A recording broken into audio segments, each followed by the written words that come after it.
Assalamualaikum warahmatullahi wabarakatuh. Hello everyone. Welcome back to the English course with me, Miss Rani. How are you today? Well, I hope you all in a healthy condition wherever you are.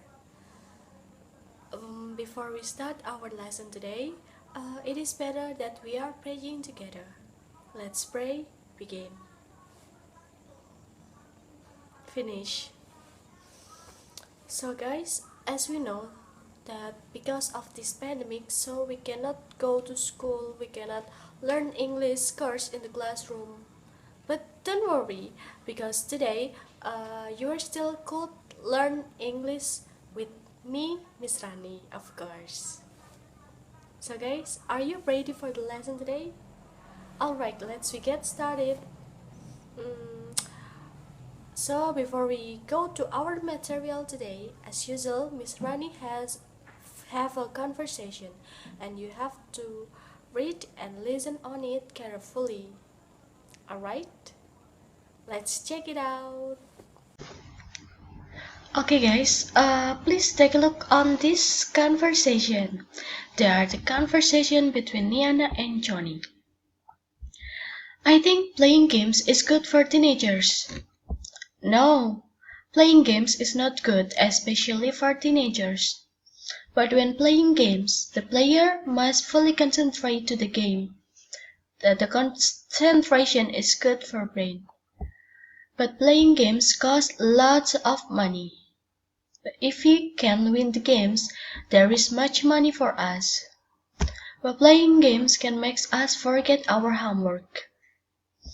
So I think playing games is good. Therefore, I never agree with teenagers playing games. Okay guys, so for that conversation, which one do you agree? With Niana's opinion or Johnny's opinion?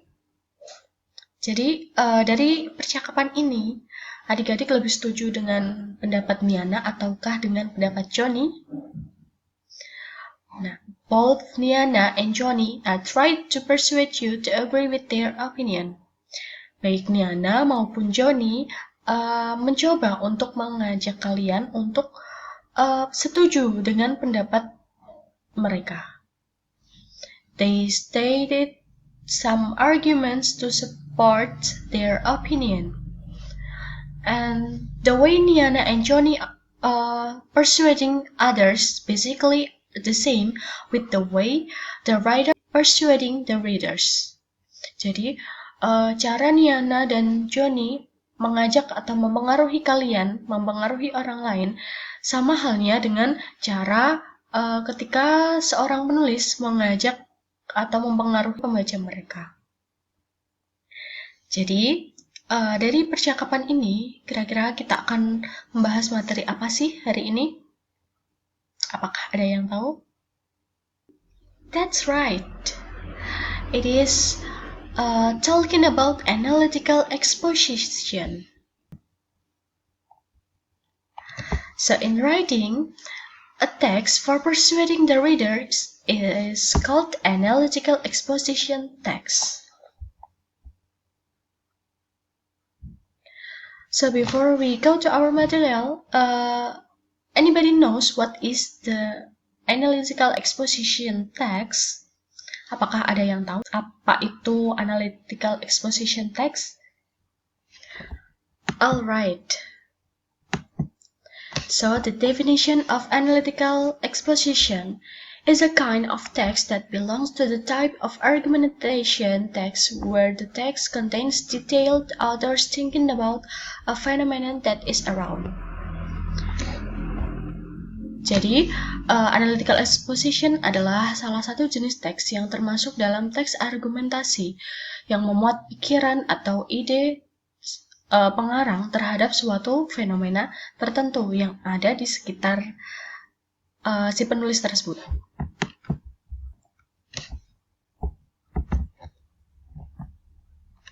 An analytical exposition text evaluates a topic critically but focuses only one side of arguments. Have to be supported by fact and relevant information. Jadi, teks analytical exposition ini membahas topik secara kritis, namun hanya berfokus pada satu sisi argumen yang harus didukung fakta yang relevan.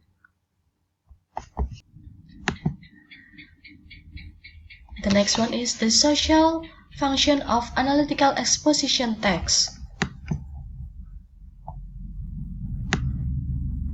That it is convinced the reader that the presented topic is an important topic for discussion or attention by way of arguments or the opinions that support the idea or topic. Jadi, social function dari analytical exposition text adalah untuk meyakinkan pembaca bahwa topik yang disajikan merupakan topik yang penting untuk dibahas melalui pendapat yang mendukung gagasan topik yang diangkat tersebut. Nah, teks analytical exposition juga mengajak agar pembaca yakin untuk setuju terhadap topik yang sedang dibahas. The next is the generic structure of the analytical exposition text. For the first one is thesis. In the thesis, it is introduced the topic and shows the speaker's or writer's position, and also it outlines of the arguments are presented.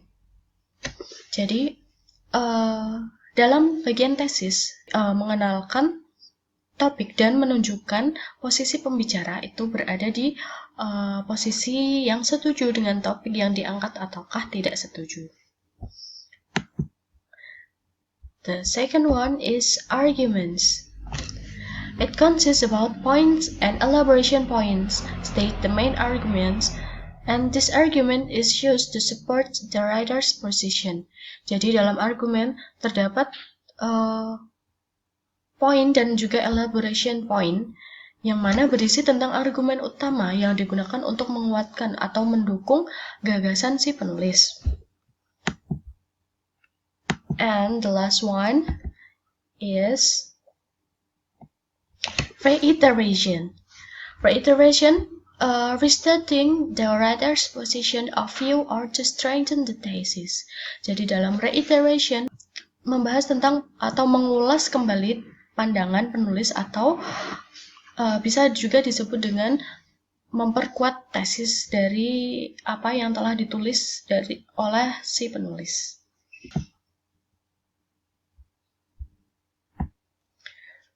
Selanjutnya adalah language features of the analytical exposition text.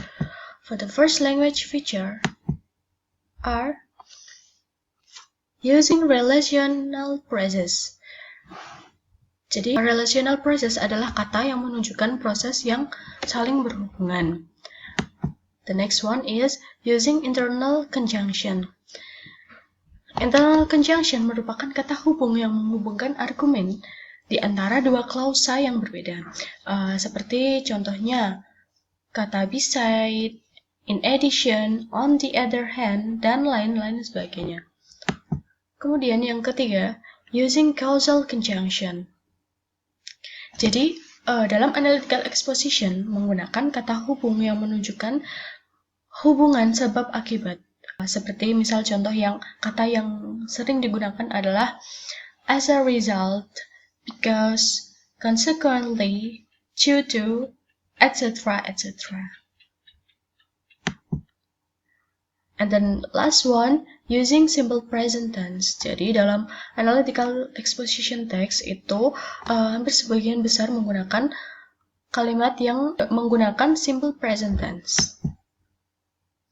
The next one is the example of the analytical exposition text. Jadi di bawah ini terdapat example of analytical exposition text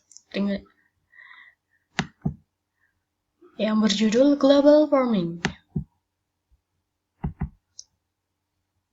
Global warming. Everybody should change their way of life to reduce global warming. There are several things that we can do. One of them is buying and consuming fresh local groceries as much as possible. It of course includes local vegetables, fruits, bread, etc. Local groceries don't need much transportation to get into the market. It of course means the amount of carbon dioxide produced is less than the groceries from other regions. Therefore, by buying local groceries, we are helping reduce the amount of carbon dioxide produced. Consuming fresh groceries instead of frozen ones are healthier for us. Furthermore, fresh food or groceries means no requirement for it to be freeze up. It means that no electricity is needed and saving energy means reducing carbon dioxide and money. So from now on we should consume fresh local groceries to reduce global warming. Nah, jadi di sini terdapat contoh dari teks analytical exposition. Nah, sekarang mari kita lihat generic structure dari contoh analytical exposition type berikut ini. Yang pertama adalah tesis. Tesis di sini terdapat pada bagian paragraf pertama, yang mana pada bagian ini si penulis mengajak pembaca untuk mengubah lifestyle mereka untuk mengurangi dampak dari global warming dengan cara mengkonsumsi dan membeli bahan makanan lokal.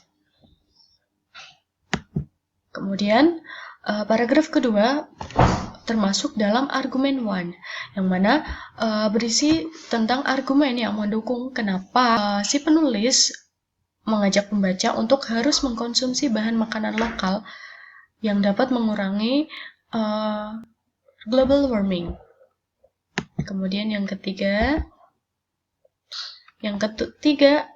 atau paragraf 3 masih termasuk argumennya, second argumen 2, yang mana argumen ini masih berisi tentang argumen yang dapat menguatkan tesis dari si penulis.